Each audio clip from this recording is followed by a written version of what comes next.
Hello, everybody. Welcome into GSMC's Down by Contact Sports Podcast. I am your host, Jeremy Lapidus. Today is Monday, March 3rd. It is officially March. Hope everybody's having a great day so far. We have a lot to get into, some wild stuff over the weekend, including a massive trade in the NFL that saw Deebo Samuel swap teams. Deebo Samuel now a Washington Commander in exchange for a fifth-round pick. We'll also talk a little bit more about Matthew Stafford. He, of course, returns to the Los Angeles Rams after rumors were that he would go to the Raiders or the Giants. We'll talk about what his contract looks like.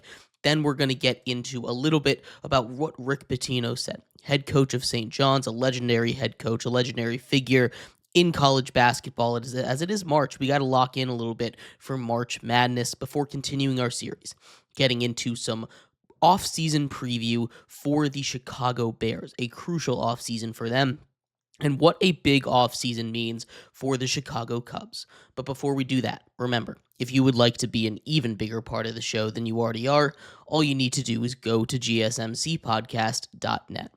Or if you're on YouTube, you can use that super chat feature. If you do either of those two things, a message should pop up on the bottom of the screen for you, me, and everybody else around the world to see. If you do have a burning question about sports, go ahead and throw that in the comments. Throw it in the chat. I will get to it as soon as I possibly can. I appreciate everybody so much for sticking around, talking some sports with me here on a beautiful Monday, March 3rd. But like I was saying, we are going to get into our first topic, which of course is Deebo Samuel. Deebo Samuel officially finds a new home. This is someone that has been unhappy or reportedly asked for trades multiple times over his tenure with the San Francisco 49ers. He gets moved over to the Commanders for a first-round pick. And my initial reaction to this is that I love this move. This is a move that I love for the Commanders. I also like it for the 49ers a little bit, right? They don't have to pay the full $17.5 million that would have been owed to Deebo. They do take a little bit of dead cap money, but still, $17.5 million off the book is going to be pretty good for a team that actually has a lot of free agents they need to focus on and re-sign this season. They've also talked about moving off of some other guys to get a little bit younger. Potentially, we see a Brandon Ayuk trade later.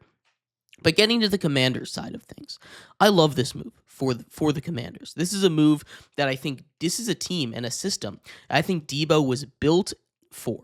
This is a system that I think Deebo Samuel was born to play in with Cliff Kingsbury. Cliff Kingsbury is a guy that loves to use his short passing game over the middle, behind the line of scrimmage, get the ball out of your quarterback's hand quickly, very creative with the movement behind the line of scrimmage, all stuff that Deebo Samuel excels at, and all stuff that the Washington Commanders, quite frankly, were just not very good at last season. Now, Deebo Samuel has been on the decline since his all-pro explosion in 2021. He's not going to be that kind of player. He's not magically going to become this all-pro guy after 4 years of not being him. He's not going to go from 50 catches for 670 yards and 4 touchdowns to a guy that, is going to go for 1,400 receiving yards again and is going to run for another 400 on the ground. He's not going to be putting that up again. But this is someone that if you get him into the right system, especially with a wide receiver like Terry McLaurin on the outside, which when he was super productive, even when he was a little bit less productive than 2021, when he was as productive as he was in 2022 with 2022 or 2023 with the emergence of Brandon Ayuk, I think that's kind of how it's going to go with Terry McLaurin, right? You have a guy that's a really big threat down the sidelines, and that's something that he hasn't had over in San Francisco for a long time. Deebo Samuel excels at being over the middle of the field. You get the ball in Deebo Samuel's hands over the middle of the field, he's going to make something happen. He's going to make a guy miss, break a tackle, and that's his specialty. The other thing, like we said, the Washington Commanders run a lot of wide receiver screens. It gets to the point where it's not fun to watch their games sometimes because that's all they seem to run, whether that's because of Jaden Daniels being a rookie quarterback or it's just because of the system that Cliff Kingsbury wants to run. it's still something that Deebo Samuel will be amazing at. We've saw him be pretty effective last season on the punt on the kick return game, right? You get him the ball in space, he'll bounce off a couple tackles, he'll be able to move the ball downfield. And that's kind of the role that I think he's going to play in Washington. He's going to take over the role of a Noah Brown or an Olamide Zaccheaus, these guys that were wide receiver twos at different stretches of the season. Olamide Zaccheaus was the number 2 receiver by yardage. He only had about 500 yards, right? You're going to be able to get that at a Deebo at a minimum. In the playoffs, Noah Brown was the wide receiver too.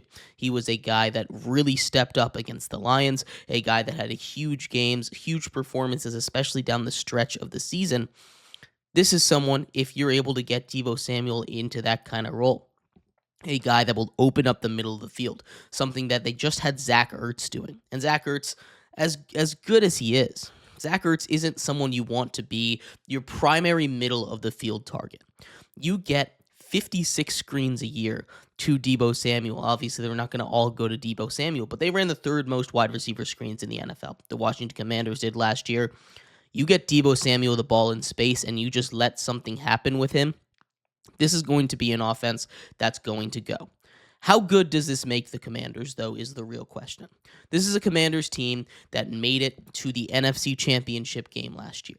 This is not a move that's going to push the Commanders over the top of the Eagles, a team that decimated them in that game, right? This is a move that is going to help open up that offense even more than it already was.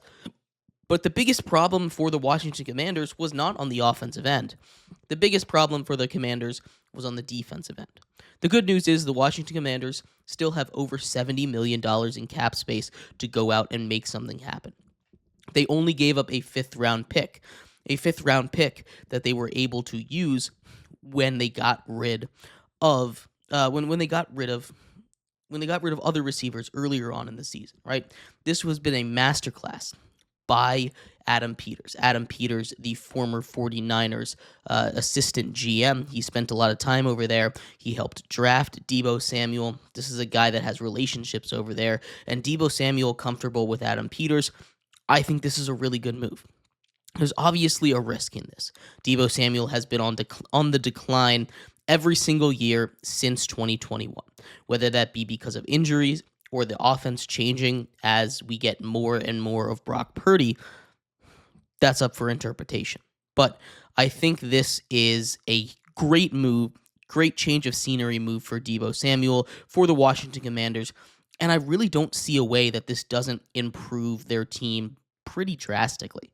There were times when, especially against the Eagles early in the season, the first time they played each other, they were shut down because the Eagles were able to stuff up that run game. Deebo can help in that a little bit. And they were able to shut down Terry McLaurin, which they did twice, really. Terry McLaurin was the driving force of that offense. Outside of the quarterback, if he had a good game, the rest of the offense generally had a good game. I really do love this Deebo move. I don't think there's a downside for the Washington Commanders in this one. There's a lot of people that I've seen saying that this doesn't change too much, and sure, it doesn't change too much, but it shows that the Washington Commanders are going to be out there, they're going to be buyers, and they're going to be trying to make this team better as quick as possible, surrounding their young quarterback in Jaden Daniels. You also get a Deebo Samuel at age 29 that still's got a good amount of years left in the tank. You're not expecting him to be a wide receiver 1. You got him for a 5th-round pick. You're expecting him to be a wide receiver 2, potentially even a wide receiver 3. This is a move that is not going to hurt you deep into the future, even if it doesn't work out right away. Even if it doesn't work out at all. If Deebo Samuel was sitting in the 5th round, I think anybody would go and draft him. He is someone that is well worth a 5th-round pick, and he's someone that I think fits near perfectly into this Washington Commanders offense. But I'd love to hear your thoughts on this. How do you think this trade went? Do you think the Commanders killed it? Do you think they got fleeced? Do you think Deebo's going to do a good job over there or not? I'd love to hear your thoughts. We're going to take a quick break. When we come back, we turn our attention over to Matthew Stafford. Matthew Stafford, now the reminted quarterback of the Los Angeles Rams. Is it a good move? How much did he get paid? We'll talk about all of that and more coming up next here on GSMC's Down by Contact Sports Podcast.